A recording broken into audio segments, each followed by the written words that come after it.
Pessoal, bem-vindos a mais um Talkenização. E no episódio de hoje, como sempre, eu trouxe uma convidada muito especial, mas antes de chamar ela e dela se apresentar aqui pra gente, quem aí tá escutando a gente, seja em Spotify, seja em YouTube, não esquece de deixar seu like, se inscrever no canal do YouTube, no caso, e também seguir a Lick nas redes sociais, como no Instagram, é LickBR, tá bom, pessoal? Então vamos lá. Hoje eu trouxe aqui a Sabrina. E para iniciar, Sabrina, eu gostaria que tu falasse um pouquinho de quem é a Sabrina hoje e como que a Sabrina entrou nesse mercado, que ela, eu não vou dar spoiler aqui, mas que ela hoje é conhecida como referência. Então, muito obrigada por aceitar o convite, Sá. Eu quem agradeço o convite, é sempre bom conversar com novos públicos, estar aqui na Liquid pela segunda vez. E bom, pessoal, meu nome é Sabrina Martins, no mercado conhecida como Sabrina Coin. Eu ouvi falar de Bitcoin pela primeira vez em 2016, quando eu estava estudando política, e em 2018 eu decidi efetivamente iniciar nesse mercado com a criação de conteúdo. Eu não pensei que eu fosse viver exclusivamente do mercado cripto na época, o meu grande intuito era fazer conteúdo para que mais mulheres conhecessem sobre o mercado. Eu lembro que na época a gente tinha apenas a Andressa da BitGirl falando sobre criptomoedas e ela é até hoje uma grande referência para mim no mercado cripto e foi baseado nos vídeos dela que eu decidi também falar. Eu queria sempre levar de uma forma mais descomplicada para as pessoas e fui falando, fui crescendo, me entendendo mais como uma pessoa que é focada em educação e também em notícias, que as notícias elas mexem profundamente na nossa educação e nos nossos investimentos no mercado cripto. E hoje em dia eu sou o CEO do Bolha Cripto, que é um portal de notícias que eu lancei no final de 2022, e 22, e também da Tipo Cripto, que é uma loja que eu busco falar com a galera muito milenal, né, que é a minha geração, e com a geração Z, que tem umas roupas lá bem que eu acho que a galera curte bastante. E é isso. Que legal, que demais. Tu mencionou que tu estava estudando política. Como é que foi esse encontro com o mercado cripto? Porque a gente ouve que cada história de gente que... A Luísa, que já participou aqui, iniciou porque ela estava na faculdade de programação, assim ela conheceu a rede do Ethereum. É a Rafa que estava aqui, ela, enfim, se formou em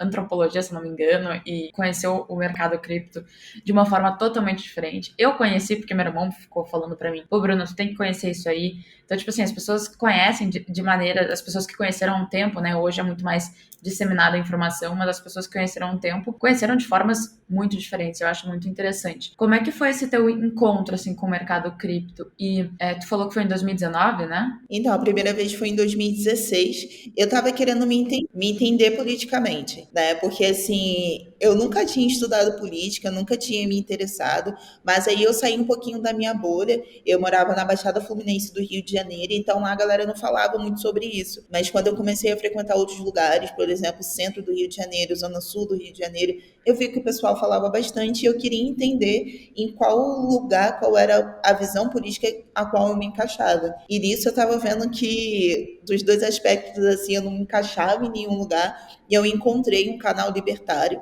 do Ideias Radicais, que hoje em dia eu não sigo, né, mas na época fez total sentido para mim, e ele falou de criptomoeda, na época ele era patrocinado pela criptomoeda Dash, foi aí que eu conheci o Rodrigo Digital, e depois eu comecei a estudar mais sobre o Bitcoin, caí, tipo, em um golpe, tipo assim, iniciando, né, tipo, na época, assim, era muita grana para mim, mas hoje em dia eu vejo que, assim, foi, aconteceu, passou, fica de aprendizado, e depois disso eu fui entender realmente, né? Tipo, eu tinha uma visão, mas fui entender realmente o que era o Bitcoin. E aí fui mordida por essa tecnologia da descentralização e fiquei no mercado até hoje. Ai, que demais. E quando tu, tipo, começou, assim, tu começou investindo de cara ou tu começou mais com esse alinhamento e aí tu falou, bom, isso aqui é interessante. Tu já até investia fora o mercado cripto na época? Não, eu nunca tive essa mente de investimento. Então, nunca tive exposição ao mercado de ações. No mercado cripto,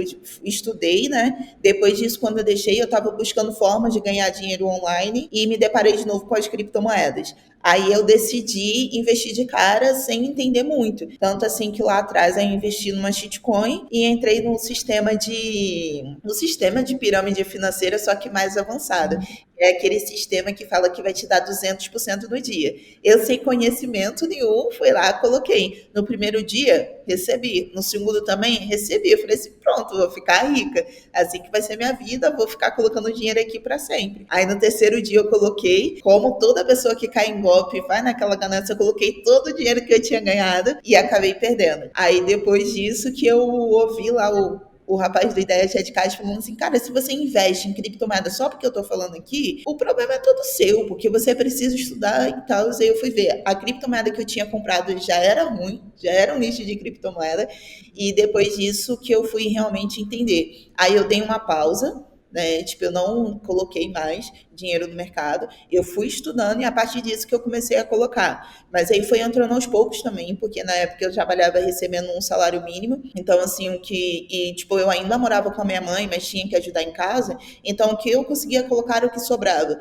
Mas eu queria, tipo, juntar satoshis. Lá eu acreditava que, tipo assim, que um ano, tipo, colocando R$ 50 eu ia ter um Bitcoin. Essa aqui era a minha meta, sabe? Então, assim, foi de muito aprendizado lá atrás. Ai, que ótimo. E pra quem não conhece, assim, tu mencionou dois termos. O que que são as shitcoins e os satoshis? Shitcoins são aquelas criptomoedas que não têm valor fundamental, que elas foram criadas para ser, tipo, a maioria das vezes o Dogecoin, por exemplo, foi criado para ser uma piada, né? Foi criado para ser um meme, foi uma zoação e não tem valor nenhum fundamental. E qual foi o outro termo que você pediu? Satoshis. Satoshis são as menores unidades do Bitcoin. Sabe o real, né? Para quem é mais leigo, o real ele tem as menores porcentagens que são centavos. No caso do Bitcoin são satoshis, porque tem muita gente que não conhece do mercado e acha que é preciso comprar um Bitcoin de cara para poder começar a investir no Bitcoin. E não, você consegue comprar a partir de centavos, que seriam esses satoshis. Por exemplo, o Bitcoin hoje avaliado ali na faixa dos seus US$ 28.000, você não precisa desse valor todo para comprar, você apenas trazendo aqui para o dinheiro BR, com apenas R$ 50, R$ 100, você já consegue comprar esses satoshis, que seriam as frações do Bitcoin. Legal, legal. Até já fica um recado aqui pro pessoal, né? Shitcoin significa fique longe. Mas enfim, é muito legal aqui que a gente ouve diversas histórias diferentes de pessoas que, como eu falei, tiveram contatos diferentes. Eu, por exemplo, meu contato anterior foi com o mercado de ações, então eu comecei a investir antes de começar, de conhecer os criptoativos, eu comecei a investir lá no exterior. E eu comecei nos criptoativos porque meu irmão me falou, então fui naquela sem conhecer nada, o que eu estou alinhada 100% de que é errado, tu precisa ter conhecimento para pelo menos entender o que tu tá fazendo ali. É óbvio que cada detalhe do Bitcoin, da programação da blockchain, né, é difícil saber, tu não vai saber tudo no início, por isso que é importante começar aos poucos, entendendo um pouquinho o que tu tá fazendo. Mas é muito interessante a gente sempre ver aqui como muitas das pessoas que a gente conhece, que começaram há muito tempo no mercado de criptoativos, começaram de forma ou ouvindo uma pessoa falando e ia lá sem conhecer, ou começou de uma forma caindo em uma pirâmide, entre outros, o que fez com que, de certa forma, essas pirâmides fizeram com que, de certa forma, né, manchasse um pouco a imagem do Bitcoin lá no início. E hoje, com a informação, está sendo mais disseminado o conhecimento, a gente está entendendo que é muito mais seguro e todos os outros benefícios dos criptoativos. Mas até agora, entrando um pouco num dos nossos pontos principais aqui, que é a famosa inteligência artificial. Meu Deus, o que hoje, né, no dia de hoje que a gente está gravando o podcast, que é 6 de abril, a gente teve muitos acontecimentos recentes com a inteligência artificial e esse ano assim, é um dos principais temas que está rodando no mercado, não se fala em outra coisa. E Sabrina, eu queria até entender e comecei a debater um pouco aqui, quais são os riscos da inteligência artificial e o que aconteceu com o famoso chat GTP ou GPT? Não, nunca, sempre falo errado aqui. Quais que são os riscos disso? Eu vou utilizar o próprio exemplo do chat GPT para poder falar quais são as duas coisas que eu acredito que sejam os maiores riscos da inteligência artificial.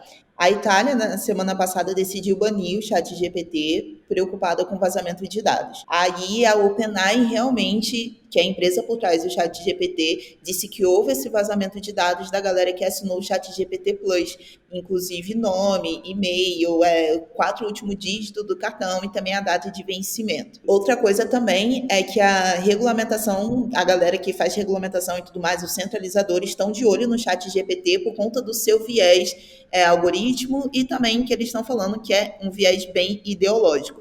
Então, são essas duas questões que, para mim, são um grande problema da inteligência artificial, do que nós temos hoje, o vazamento de dados e também o viés, porque o algoritmo que é colocado vai pelo viés da pessoa que está colocando. E assim, pelo menos no meu entendimento, não existe uma pessoa que seja, não estou falando aí de politicagem, né, tipo de aspecto de direita ou esquerda, mas do lado político do ser humano, não tem como você desenvolver alguma coisa que não tenha aquilo que você pensa, aquilo que você acredita. Por exemplo, eu tenho um portal de notícias e esse portal de notícias vai indo de acordo com aquilo que eu penso que deveria ser. Quando eu vou dar um texto opinativo, a mesma coisa. Então, eu não acredito que o passo seja o banimento, como a Itália fez, de forma alguma. Eu acredito que as empresas por trás das inteligências artificiais devem se responsabilizar pelos dados dos clientes vazados. Tanto que esse movimento de vazamento de dados já aconteceu nas redes do Meta, como o Facebook, o Instagram, e também aconteceu até no Bradesco. Então, a gente não baniu essas coisas. Então, as pessoas que tiveram seus dados vazados deveriam ser ressarcidas de alguma forma, na minha opinião, e não parar a tecnologia. Em relação do viés, do algoritmo, do chat GPT ou qualquer outra inteligência artificial, na minha visão, a solução para isso é a descentralização. Sem descentralização não tem como você tirar isso, não tem como você fazer uma inteligência artificial que ela seja apolítica, que ela não seja totalmente uma inteligência artificial que não desrespeite as minorias, os seres humanos, assim como um todo. Então, acredito que a descentralização é uma forma muito interessante para a inteligência artificial e que a empresa sinta no bolso o problema do vazamento de dados para que ela pense no que ela pode fazer para poder melhorar, que pessoas e empresas que desejam investir em plataformas de inteligência artificial coloquem isso como regra, coloquem para saber, não, mas como você está fazendo para poder proteger os dados das pessoas, para esse tipo de coisa não acontecer, e não simplesmente decidir banir a tecnologia. Até porque tem muitas pessoas que utilizam o chat GPT hoje em dia, pessoas que conseguiram aumentar suas rendas, ou até mesmo ganhar uma renda. E quando a gente fala de países pobres, né, como é o caso aqui dos países da América do Sul, você banir alguma coisa que pode estar gerando empregos e mudando a vida das pessoas é uma coisa muito complicada por conta de um vazamento de dados. Não estou dizendo que não é uma coisa séria, é muito séria esse tipo de coisa, mas a empresa precisa sentir e não as pessoas serem prejudicadas por conta disso. Exatamente. Essa coisa de segurança de dados é também um dos dilemas do século que a gente está, né? Desde das redes sociais e tudo que acontece hoje em dia frente a isso. Mas até um ponto muito importante que tu falou em relação ao emprego. Primeiro, antes disso, como que uma pessoa que normal, assim, uma pessoa que não uma pessoa normal, mas uma pessoa conseguiria se proteger de certa forma a isso que aconteceu ou ao que pode vir a acontecer com os seus dados? E também, tu acredita que o chat GTP não, mas a inteligência artificial como um todo, ela vai consumir, de certa forma, empregos ou, como tu mencionou, ela vai ser estabelecida da sociedade de outra forma? Olha, para a questão das pessoas se protegerem de vazamentos de dados, assim, 100% não tem como, sabe? Quando você confia em empresa centralizada, não tem como. Mas no caso do chat GPT, por exemplo, é uma tecnologia que está nova. Foi lançada no final de 2022. Por qual razão e motivo você vai colocar os seus dados nela? Entendeu? Pô, precisa de um e-mail para entrar nela. Usa um e-mail secundário. Tem algumas pessoas que realmente necessitam da parte mais avançada do chat GPT e não tem como fazer. Você vai fazer o quê? Se você precisou colocar seus dados ali. Mas se no geral o chat GPT, na sua versão mais simples, responde para você, faz. Por exemplo, no meu caso, o chat GPT mais avançado me ajudaria muito, mas eu não me sinto confortável agora de colocar. Então, tipo, eu dou um passo para trás e continuo com a versão que não é paga, até ver com esses problemas são resolvidos, até ver a OpenAI se posicionando e falando o que ela está fazendo com a proteção de dados. Eu acredito que a pressão das pessoas em cima disso, e como eu falei, da galera que tem dinheiro, que coloca dinheiro na banca, fazendo essa pressão, seria uma forma de se proteger. Em relação à questão dos empregos, o mundo está sempre em constante mudança. nós também. Tipo, eu tinha 20 anos, hoje em dia eu tenho 27, e dos 20 aos 27 eu mudei demais. Então não tem como a gente querer paralisar a tecnologia realmente pensando na falta de empregos que ela pode gerar e esquecendo também na quantidade de empregos que ela pode gerar também. As pessoas que podem ficar sem emprego com o chat GPT ou com qualquer inteligência artificial, elas precisam se ligar agora que é o momento delas se posicionarem em outras áreas, começarem a estudar ou verem como a inteligência artificial podem ajudar na vida delas.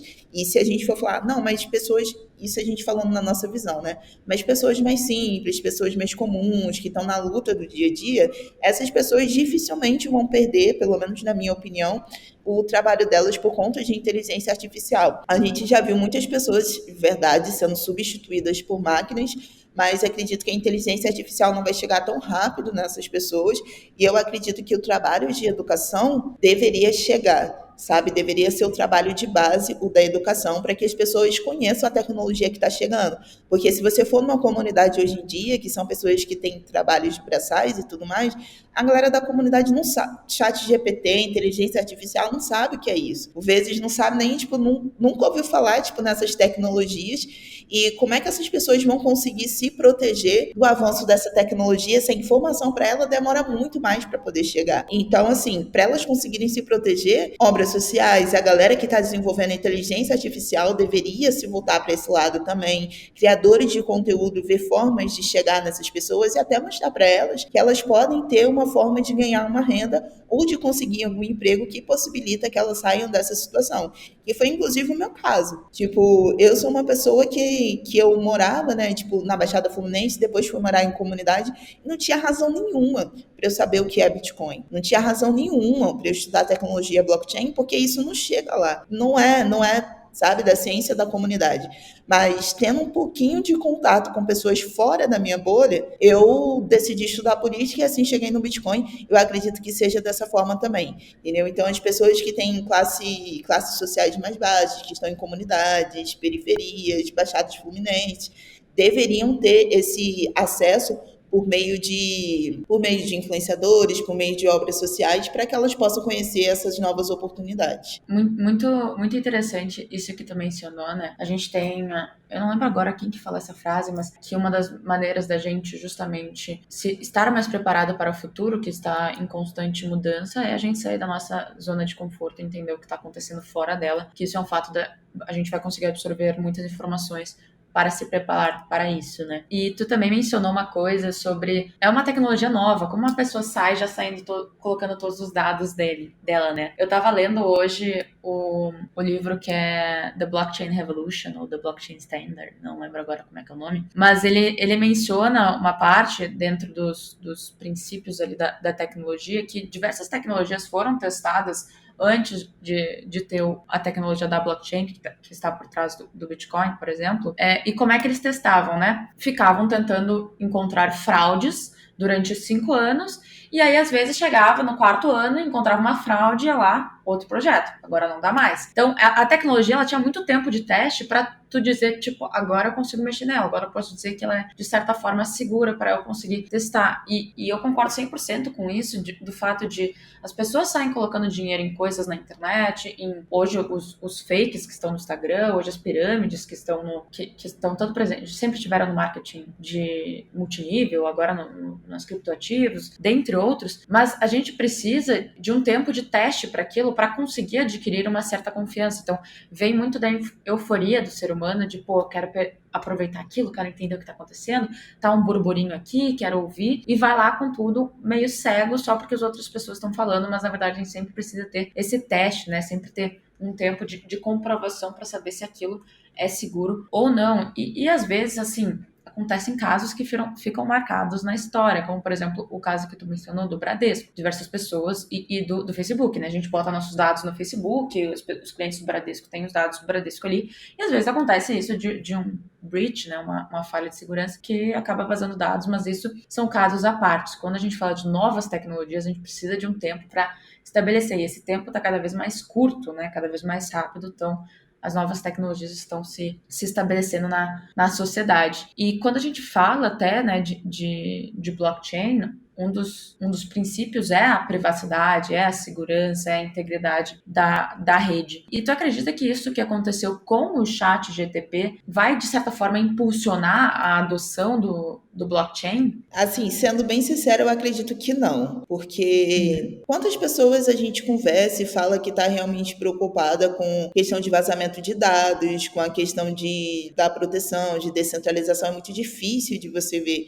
Então, enquanto a tecnologia ela não consegue chegar na base das pessoas base e não tem interesse dos grandes empresários e do governo, especialmente, que chegue na base das pessoas, vai ser complicado. Então, eu não vejo o chat GPT sendo uma porta aberta, tipo, é pra gente aqui que é do mercado, que tem de poder da descentralização e tudo mais, mas para as pessoas de fora, não. Até porque acaba que diversos projetos, quando eles estão lançados inicialmente num blockchain, eles não têm a mesma experiência de um usuário do que uma plataforma centralizada. Então, a pessoa pode, cara, facilmente ela vai preferir ficar na plataforma que tem esse risco do que pegar uma plataforma que é lenta, que não tem uma boa experiência. Fala assim, só a proteção dos meus dados. As pessoas não sabem quão perigoso é sair o dado de onde ela mora, de onde, tipo, do e-mail dela, das coisas que podem ter acesso às pessoas que são importantes para ela. Então, assim, eu acho bem complicado. Eu acredito que não vai ser pelo chat GPT, inteligência artificial, que a gente vai ver uma adoção mainstream do blockchain, porque ele não chegou para a grande base. Então, e não tem interesse que ele chegue para que a tecnologia blockchain chegue para a grande base. Então, acho que ainda é um caminho que a gente precisa encontrar, sabe? A gente pegar realmente uma dor da pessoa que o blockchain resolva. Descentralização, você ser dono dos seus dados, até mesmo do seu dinheiro, como é o caso do Bitcoin, ainda não é aquela dor que as pessoas estão sentindo no dia a dia delas.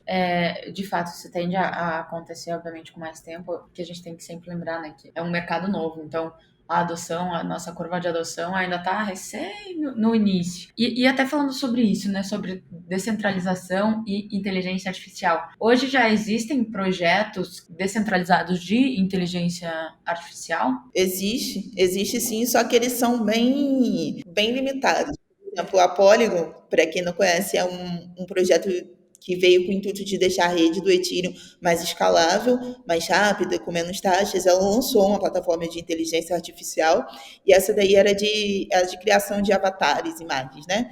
Eu fui pegar para poder fazer muito ruim, assim, de um nível que... Primeiro que ela não... Essas plataformas, geralmente, elas não entendem muito quando você pega coisas de latinos, de pessoas pretas e tudo mais. Elas têm uma dificuldade muito grande para poder entender, principalmente se for descentralizada. Parece que o banco de dados dela não tem. Então, assim, você cria a sua imagem e esse avatar, ele tem a opção ali de ter uma voz, de conversar, você coloca a frase que você quer que ele fale.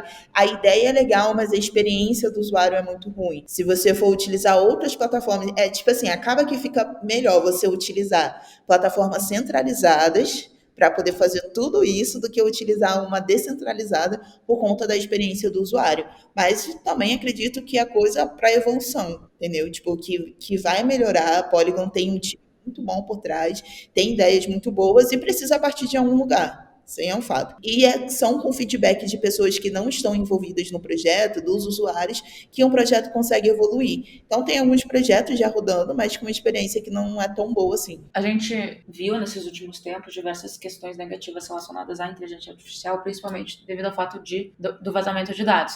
Mas também tem diversas positivas, ajudou muita gente, como a gente já comentou algumas aqui. Mas agora, uma coisa que a gente não pode negar é que veio para ficar, né? E além de que veio para ficar, é a tendência, uma das maiores tendências desse ano. E em algum desses projetos, assim, existe, e se nesse projeto que a gente comentou aqui, existe a alternativa do investidor investir nelas, até porque pode ser que seja uma tendência para os próximos tempos, e você acredita que esses investimentos agora fariam sentido? Olha, eu acredito que tem possibilidade de investimento, mas aí não para o investidor mais novo. Porque o que acontece? Na minha opinião, todos os tokens que estão lançados em referente à inteligência artificial agora é mais por especulação de mercado. Você não tem nada concreto, então assim, tá numa bolha e a gente tem ciclos do mercado. Você teve o ciclo de DeFi, ciclo do NFT e todo mundo que entrou na hora que tudo estourou, sem entender os fundamentos, perdeu dinheiro.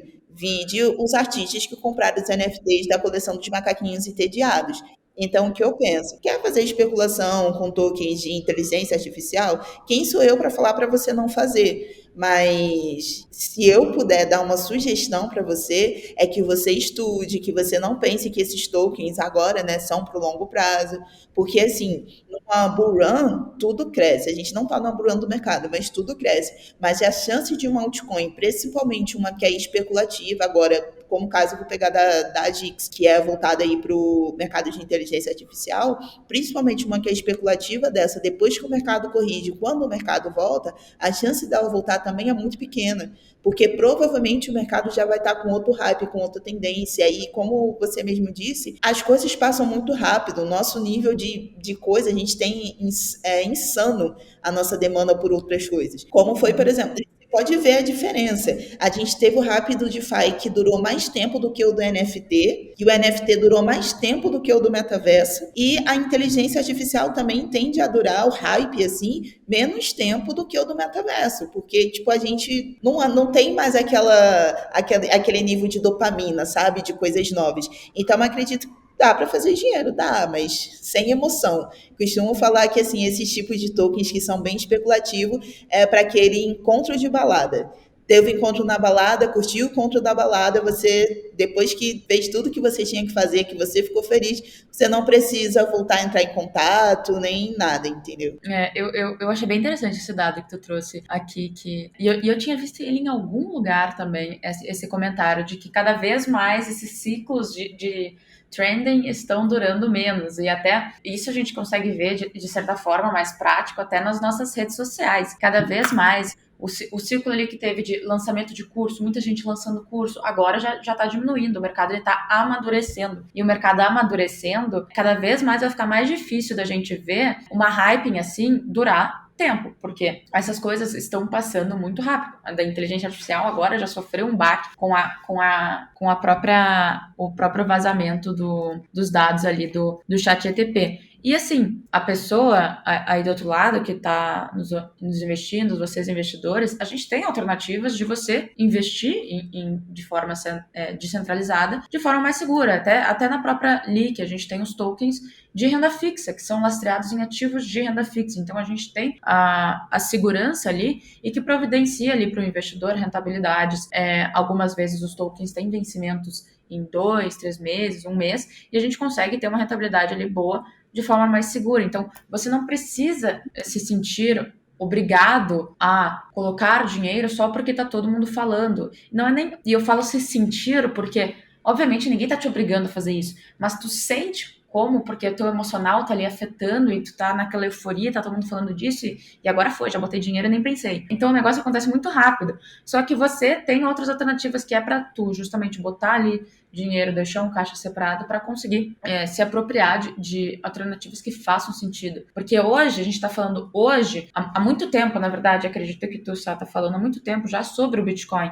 E o Bitcoin, no final do ano passado, bateu menos de 16 mil dólares. E hoje já tá 28, então a gente tava falando lá naquele momento de tipo, tá descontado, dá pra gente se apropriar desse momento. Hoje ele já tá em uma alta. Pro longo prazo, acredito que a gente ainda tá num patamar bem menor do que vai atingir no longo prazo. Mas é agora que tá todo mundo falando dele, porque agora que ele já tá num patamar que tá mais atrativo, é agora que vai chegar em mais pessoas, é agora que a pessoa que investiu ali um pouquinho mais cedo, falou, pô, eu investi em 26, que estava 2 semanas atrás, e já tá em 28, pá, agora daqui 2 semanas vai chegar em 40, assim, as pessoas começam a imaginar essas coisas, mas a gente precisa sempre, se alguém te falou, se já chegou até ti essa informação, é porque você precisa verificar essa informação e ver se faz sentido agora, porque quando ela já chegou até em ti, é porque já chegou em muita gente. Então, é sempre tomar cuidado.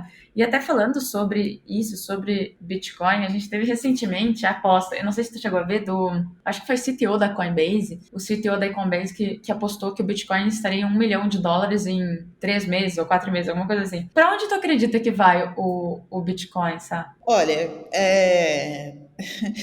assim, eu acredito que o Bitcoin, o valor dele em si, a proposta de valor do Bitcoin é muito superior a US$ 1 milhão, US$ 10 milhões, US$ 100 milhões. A proposta de valor do Bitcoin de, tipo, de trazer o dinheiro de volta para a mão do indivíduo, e a gente sabe que liberdade financeira é um dos princípios para a gente conseguir se distanciar de relações que não agregam na nossa vida e por vezes são tóxicas, que eu falei no podcast passado que eu tive aqui na Liquid, que uma pessoa só consegue se livrar de um relacionamento, às vezes a pessoa está presa num relacionamento tóxico, e isso não estou falando só de namoro, às vezes até de emprego, porque ela precisa se sustentar, que é a necessidade básica dela.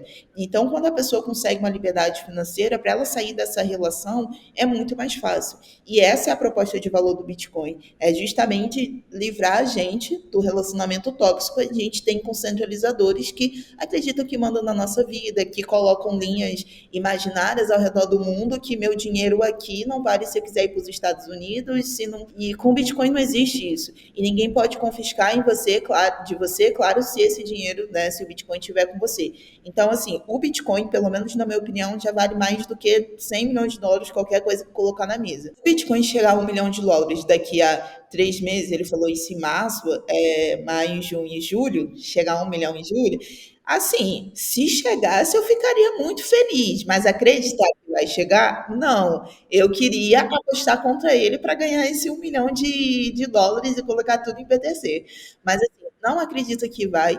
Tá? A gente nem no pico mais alto do Bitcoin, a gente não conseguiu nem chegar a 100k, a gente está a 28 mil dólares. Eu acho que uma pessoa que é influente na indústria, né, como ele, falar uma coisa dessa é de uma irresponsabilidade muito grande, porque chega a níveis de pessoas que não têm consciência sobre o mercado e acabam acreditando nisso, acreditando no sonho.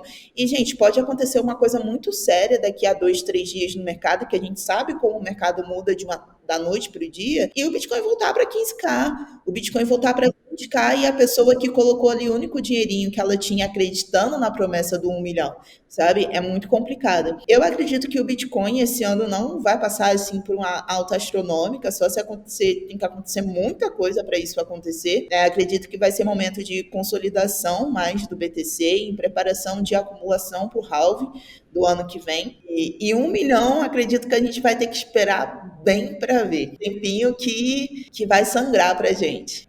Eu concordo. Eu também acho que, de certa forma, foi irresponsável da parte dele, porque realmente uma pessoa que ouve isso de uma pessoa tão referência como ele é muito, muito referência mesmo, gente. Coinbase, se não for a maior, uma das maiores corretoras de criptoativos do mundo, e o CTO, não é um funcionário, é o CTO falar isso, tem um impacto muito grande. Eu acho que até ele, a minha opinião sincera é que ele sabe que isso não vai acontecer, mas ele fez isso para criar um burburinho para que as pessoas entendessem e começassem a olhar o Bitcoin e ver esse tipo, o diferencial que ele tem. Só que, da maneira como ele fala, é uma maneira que as pessoas não vão olhar os fundamentos do Bitcoin, elas vão querer comprar o Bitcoin para chegar em 1 milhão de dólares. E o que a gente faz aqui é tipo, olha o fundamento dos Bitcoins, entenda, do Bitcoin, né, da blockchain também, entenda por que isso é tão atrativo e entenda por que isso é precioso, né? É tão precioso porque é seu, é a única coisa que é sua. O dinheiro que tem na tua conta do banco não é teu. Se o banco quebra hoje, o Brasil quebra hoje, tchau dinheiro, né? Mas até pra gente encaminhar aqui,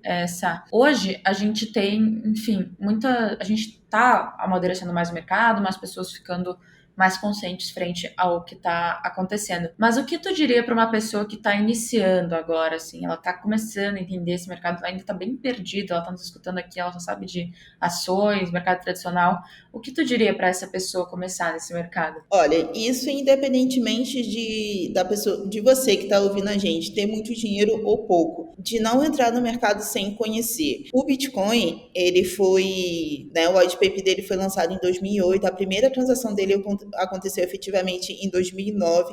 Então, a tecnologia que está na sua adolescência, ela tem muito para evoluir. Você não precisa ficar com medo de perder o bonde, de achar que não vai conseguir comprar Bitcoin e tudo mais. Então, estude mesmo o mercado, entenda como ele funciona e pare de ficar escutando o guru que fala que o Bitcoin vai chegar a 1 milhão de dólares daqui a 90 dias. E assim, gente, guru tem para tudo quanto é lado, que eu acho que seria a pior, assim, o pior tipo de pessoa que tem para você escutar, porque assim, fala coisas que estão na mente dele sem se preocupar aí com o que está acontecendo com as pessoas que estão ao redor. Quando o mercado de criptomoedas estava caindo, eu vi muito guru dizendo que o Bitcoin ia para 12k, 10k e até cair abaixo de 10k. Gente, é uma coisa insana, assim, entendeu? o que a matemática não estava mostrando, o Bitcoin não estava mostrando sinais de que isso iria acontecer. Quando o mercado está caindo, é muito fácil eu falar que o Bitcoin vai cair. Quando o mercado está subindo, é muito fácil eu falar que o Bitcoin vai subir. Eu posso falar qualquer coisa. Ou eu posso falar uma coisa no dia, outra coisa no outro, porque nem todo conteúdo chega para você. Eu posso falar para você hoje que o Bitcoin vai cair, amanhã que ele vai subir. Um desses conteúdos vai chegar até você e você vai tomar ali a decisão só porque eu estou falando. Então, assim, estude e tome as decisões por você. É claro que é sempre bom você escutar pessoas que estão há mais tempo no mercado, mas não deixe as opiniões dela tomar em conta do que você vai fazer. Por quê? Eu falo de acordo com a minha experiência de vida. Eu falo do que deu certo para mim e no que eu acredito que vai dar certo lá para frente. E pode ser que dê muito certo para mim, mas pode ser que dê muito ruim para você. Então, você precisa entender e estudar, ver qual é o seu perfil de investidor, ver também entender se o mercado de criptomoedas é para você no momento que você está, porque se ele não for, não tem problema. Não tem problema, você precisa entrar no mercado quando você estiver realmente seguro do que você está fazendo. É uma coisa até que eu concordo 100%, eu sempre falo, né? Invista de acordo com o que se encaixa contigo, porque tem um ponto muito importante que tu falou, que nem todo conteúdo chega até a pessoa, né? E às vezes tu tá ali parada, escutando, e a pessoa fala, bom, o Bitcoin vai atingir $100.000 daqui 2 meses, por exemplo. E tu é uma pessoa que, nesse teu momento, tu tá querendo preservar o teu patrimônio, porque tu já tá com certo patrimônio, tu tem filhos, tu tem dependentes, e aí tu vai lá e coloca 15% do teu patrimônio em Bitcoin só porque essa pessoa falou isso. Primeiro, lembrando, se isso chegou até ti é porque já tá todo mundo sabendo. E segundo, isso não se encaixa contigo nesse momento que tu tá, não é de acordo com o teu perfil. Então é muito importante que a gente sempre invista de acordo com o nosso perfil. E perfil não é só conservador, moderado e agressivo, não. A Sabrina tem um perfil, a Bruna tem um perfil, você que tá nos escutando tem um perfil. Nossos perfis são únicos e a gente vai só identificar eles se a gente tiver um conhecimento e começar aos pouquinhos para entender o que realmente funciona para nós. E acho muito legal o que tu falou. Não tem problema agora, espera estar preparado e nesse momento que você estiver preparado, você vai começando ali aos poucos. Mas, Sá, queria muito te agradecer por ter aceitado participar aqui com a gente. E onde que as pessoas que estão nos escutando aqui te encontram nas redes sociais, podem saber mais informações sobre o teu conteúdo? Então, vocês podem me encontrar no @Sabrina Coincidências lá no Instagram, Sabrina Coincripto do TikTok. Também vocês me encontram pelo @MartinsSabrina no Telegram. Se vocês decidirem me mandar uma DM lá no Instagram, só tomem cuidado com os fakes, tá, pessoal? Os fakes às vezes até aparecem antes de mim, mas eu quero dizer para vocês que eu não peço dinheiro para vocês na DM de forma alguma. Eu não pego dinheiro de ninguém para poder investir no lugar da pessoa. Tá? Então, assim, busca ver, eu sou bem ativa nas redes sociais, eu tô sempre colocando stories, vê se eu tô lá, responde, vê se eu vou te responder, dá uma olhada no português para não ver se é de Google Tradutor, então tome bastante cuidado, e aqui eu não falo só de mim, influenciador cripto nenhum vai chegar até você para poder pedir seu dinheiro não, tá? Então, é isso. Nossa, e lembrando, meu também, gente. Hoje criaram mais um, eu, Bruna Bin, sem o S no final. Vocês que já estão aqui no Tokenização sabem que meu Insta é eu, Bruna Bin. Se quiser saber mais, é só me seguir lá. Só que toma muito cuidado também com como a gente tá pronunciando esse nosso arroba, porque eles sempre botam, tipo, eu.brunabins, eu, Bruna.bins. Então, tipo assim, eles sempre vão inventar alguma coisa. Isso é um absurdo. E eu não estou aqui pra pedir dinheiro de ninguém. Um recadinho aqui para vocês, pessoal, eu mencionei tokens de renda fixa aqui. Para quem quiser saber mais sobre isso, é só acessar as redes sociais da Lick, seja no YouTube, seja no Instagram, que é LickBR, e também baixar lá o aplicativo da Lick, porque tem pessoas aqui que estão nos escutando já investem em tokens, mas sempre estão perguntando quando que tem novos tokens liberados. Gente, se você baixar o aplicativo, você vai ser notificado para saber quando que vai ter novos tokens, e aí você não vai perder a oportunidade de investir neles, tá bom?